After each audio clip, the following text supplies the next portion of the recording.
وإن ضاقت عليك الأرض يوما وبت تئن من دنياك قهرا، فرب الكون ما أبكاك إلا لتعلم أن بعد العسر يسرا.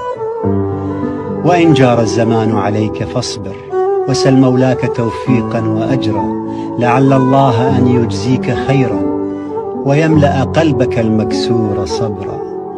ومد يديك للرحمن دوما، فربك لن يرد يديك صفرا.